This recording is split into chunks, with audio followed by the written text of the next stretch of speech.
Aha! Rocky!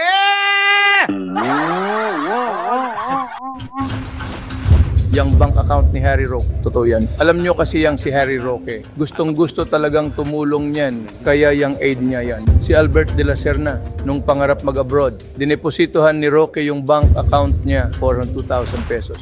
Sa savings account, 110,000 pesos. Sa checking account at 1,500,000 pesos sa time deposit. Para yan sa pag-a-apply ng visa. Nung si Albert at pang-shopping ba, kumuha rin si Harry Roque ng visa noong August 2023. Kaya humingi siya ng certification sa bangko niya. Dollar account ang laman ba nun? Joint account sila ng asawa niya, $47,000 ang laman. Yan istorya! Kaya magkasabay na nagpunta ng abroad si Harry at si Albert. Paborito kasi talaga ni Rocky yang si Albert noon pa. Pero kulang pa yon, pangarap din ni Albert. Yung magpiloto ba? Nagdeposito ng pangmatrikula yang si Harry Roque sa school ni Albert, yung Omni Aviation. Sulat 12,000 pesos noong November 9, 2023. Noong March 5, 2024, 116,000 pesos Agoy! ang dineposito ni Roque sa school, at nitong March 5, 2024, 115,000 pesos naman. Ayos naman at pasado lahat yang si Albert sa pagpipiloto niya. Ganyan talaga kagalante si Roque. Sa mga tao niya, lalong-lalo na dyan kay Albert, ang mga ina. Yo! Pogi! Totoo ba to? Oo, kasi papasya lang. Attorney! Oo, tanong lang naman kung totoo itong mga video na ito. Kasi may mga nagpapasa.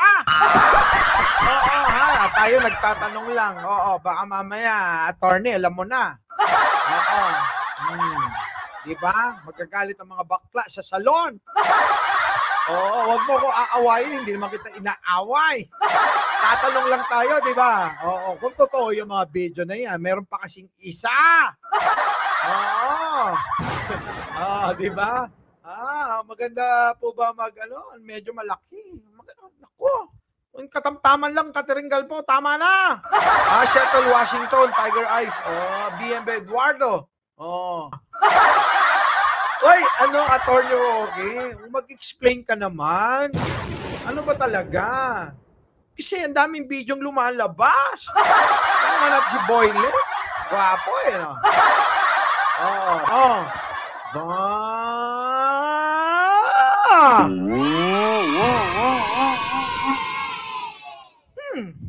Gwapo no? Si Rocky parang iba yung ngiti. Diba? LB Sanchez yung ngiti, Yung tingnan nyo! Anyways, hindi lang. Gusto nyo pa ba ng isang video, mga boss? Kasi, ang dami nagsisend ng video. Gusto nyo pa? Ngiting wagi, no? Isa pang video, mga boss, ha? Eto na. Hindi pa humuhupa ang hat na issue tungkol kay Maring Roque at ang kanyang boylet na si 2016 Mr. Supranational Philippines Alberto de la Serna. Heto at lumabas na naman ng video ng taharutan ni Roque.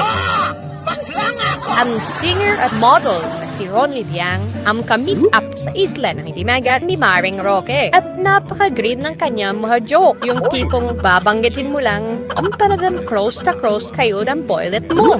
Maya-maya tignan natin kung mapapatopless natin si Ronnie Liang. Party! Ako magtatopless ako. No! God, please, no! Nasa Limag of Chiliano noon, di ram tinatalan ng kanyang foundation na namamahagi ng tulong sa isla. Ang nakapagtataka kung todo suporta ang mga ahensya ng gobyerno sa maliit na foundation ni Liang. Kabilang mga Armed Forces, DSWD, DOH, Coast Guard, at syempre ng local government. Pulo-pulutong mas ang dialogue kinadala ni Roque para may impress ang singer. Sulan ng isang C-130 Hercules Transports aircraft. Maalag-lag brief nga naman ang dating ito. Ako magtatopless ako.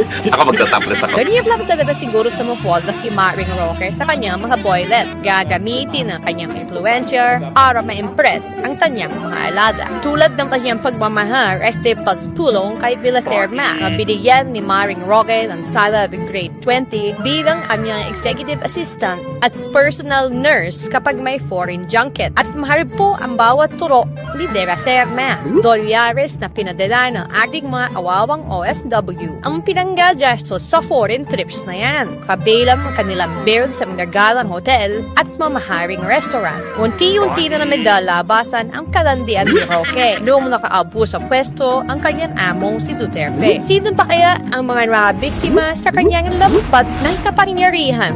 Abangan po yan! So, ibig sabihin, meron pa? Hindi pa tapos yung maggawa nyo ng video patungkol kay Roque? Why? Attorney, dami gumagawa siya ng video. Oo, ulitin ko, hindi sa akin tong video na to. Oo. Nandiyan na si Chris Ula, tapos ka na ba mag-live? Yung bank account ni Harry Roque, totoo yan. Alam nyo kasi yang si Harry Roque, gustong-gusto talagang tumulong yan, kaya yung aid niya yan. Si Albert de la Serna, nung pangarap mag-abroad, dinepositohan ni Roque yung bank account niya for 2,000 pesos. 400 plus? 1,000 pesos. Yun naman pala, wala namang masama. Kung tutulong naman. JC Moss, Bayani, Tobias, Revenge. Diba no? Daming pera. Daming pera. Tuloy natin wala namang masama sa pagtulong, diba? Sa savings account, 110,000 pesos. Sa checking account at 1,500,000 pesos. Sa Laki naman, 1,500,000 pesos. Sana all. Bakit kaya wala sa akin nagbibigay ng ganyan? Baka naman baka naman gusto niyo akong bigyan. Gusto ko yung ganyan, 1.5 million. Monthly. Okay na ako dyan. sa checking account at 1,500,000 pesos sa time deposit. Para yan sa pag-a-apply ng visa. Nung si Albert at pang-shopping ba, kumuha rin si Harry Roque ng visa noong August 2023. Kaya humingi siya ng certification sa bangko niya. Dollar account ang laman ba nun? Joint account sila ng asawa niya, $47,000. Dami niyan! Siguro mga more or less 25 million yan.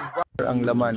Yan istorya. Kaya magkasabay na nagpunta ng abroad si Harry at si Albert. Paborito kasi talaga ni Roque yang si Albert noon pa. Pero paborito? Nagi-mas mayang niya. Nagi-masan mayang dakil tapatong mo. Dakil tapatong mo, agraman taboyong mo. Agraman taiklog mo. Grabe, di ba? abroad si Harry at si Albert. Paborito kasi talaga ni Roque yang si Albert noon pa. Pero kulang pa yon, pangarap din ni Albert. Yung magpiloto ba, nagdeposito ng pangmatrikula yang si Ay, siya nagpapaaral? Ganun ba yun? Roque, ikaw ba? Ligay Madrid. Harry Roque sa school ni Albert yung Omni Aviation. Sulat 12,000 pesos noong November 9, 2023. Ito kasi mga kababayan MCGI, Wena. Bakit ba kasi ang dami mong deposito, Roque? Ano ba ito? Hindi naman siguro, hindi naman siguro nagtayo ka ng foundation. Ano ba yan? Foundation ba yan para magpaaral ng mga gwapo? Ano ba yan? Ahon sa Putikan Foundation? Ganun ba yun? Sana all Sana all talaga ang daming mga bata dyan na mga hindi nakakapag-aral, ganon. Sa bagay, kung hindi naman papakinabangan. Siyempre, alam niyo na, di ba? Kung totoo yung mga issue na, na Judy, si Harry, kung totoo yun, siyempre hindi niya pakikinabangan yun. Alam niyo mga kababayan, ako, kung ganyang kalaking pera, siguro kung ikaw talaga matulungin na tao, yung hindi ka naghahanap ng kapalit, di ba? Hindi ka maghahanap ng kapalit. Yung kapalit na, hada, gano'n. Kung totoo yung mga issue, kung hindi ka naghahanap ng kapalit, syempre, mas marami matutulungan ng 1.5, 200, 400,000 ganon ng mga kababayan nating mga hirap na hirap at hikaho sa buhay. Di ba? Noong March 5, 2024, 116,000 pesos ang dineposito ni Roque sa school at nitong March 5, 2024, 115,000 pesos. Oy, bagong-bago lang to ha. Roque, 115 dineposit daw. Oo, March 5, 2024. Akala ko ba matagal na kayo hindi nagkikita? Ano yan? Ayan ikaw daw nag-deposit dito sa Omni Aviation Corporation. Opo, ang daming mga kababayan natin hindi nakakapag-aral, hindi nakakapasok sa eskwela, walang pamasahe, di ba? Pero alam nyo, kung yung mga pera na yan, ginastos lang, kung totoo kung totoo lang naman. Kasi si Roque hindi naman nagsasalita tungkol dito no? Kung totoo, ang dami na sana siguro mga nakapagtapos. Maraming mga nabahagian. Hindi lang iisang tao yung nabigyan. Diba? Alam nyo kung ako lang Gloria Castillo. Sa totoo lang. Yan, kung ako may perang ganyan, hindi ko unahin ng mga baby girl. Hindi ko unahin. Unahin ko talaga tumulong sa mga tao. Oo. Kung ako, yung mga yan, ganyan, pera-pera na ganyan. Ako, marami na matutulungan Ilang tao na, ilang estudyante na matutulungan yan. Di ba? Scholarship dapat sa mga hindi kayang makapag-aral.